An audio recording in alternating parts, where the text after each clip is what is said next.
அனைவருக்கும் இனிய குடியரசு தின நல்வாழ்த்துக்கள்.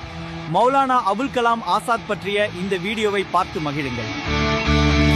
மறக்க முடியாத மாமனிதர்.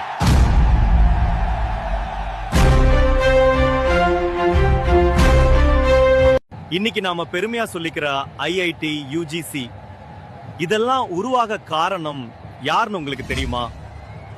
இந்தியாவின் கல்வி தந்தை. இந்தியாவின் கல்வி தந்தை ஒரு முக்கியமான தலைவர் என்பதை பற்றி இங்கே பேசுவோம்.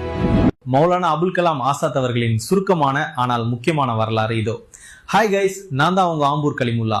வாங்க வீடியோக்குள்ள போகலாம். ஒரு கையில் குரான், மற்றொரு கையில் அறிவியல். இந்தியா ஒன்றாக இருக்க வேண்டும் என்று கனவு கண்ட ஒரு தலைவர். அவர்தான் சுதந்திர இந்தியாவின் முதல் கல்வி அமைச்சர், பாரத ரத்னா மௌலானா அபுல் கலாம் ஆசாத். சிறுவயதிலேயே பேனாவை ஆயுதமாக ஏந்தியவர். அல்ஹிலால் மூலம் ஆங்கிலேயரை அலறவிட்டவர். வெறும் 35 வயதில் காங்கிரஸ் தலைவராகி சரித்திரம் படைத்தவர். சுதந்திரத்திற்காக தன் வாழ்க்கையின் பொற்காலமான 10 ஆண்டுகளை சிறையிலேயே கழித்தார்.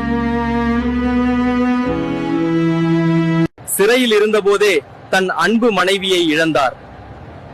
ஆனால் இறுதி வரை தேசத்தை விட்டுக் கொடுக்கவில்லை. அவர் சொன்ன ஒரு வார்த்தை இன்றும் நெருப்பு. விண்ணிலிருந்து ஒரு தேவதை இறங்கி வந்து, இந்து முஸ்லிம் ஒற்றுமையை விட்டுவிடு, நான் 24 மணி நேரத்தில் சுதந்திரம் தருகிறேன். நான் அந்த சுதந்திரத்தை மறுப்பேன். ஏனெனில் சுதந்திரம் தாமதமானால் இந்தியா மட்டும் பாதிக்கப்படும். ஆனால் ஒற்றுமை உடைந்தால் மனிதகுலமே தோற்றுவிடும். இன்று ஒவ்வொரு இந்திய மாணவனின் கையிலும் இருக்கும் புத்தகத்திற்கு பின்னால் இவரின் உழைப்பு இருக்கிறது. நாம் ஒவ்வொரு வருடமும் கல்வி தினம் கொண்டாடுகிறோம்.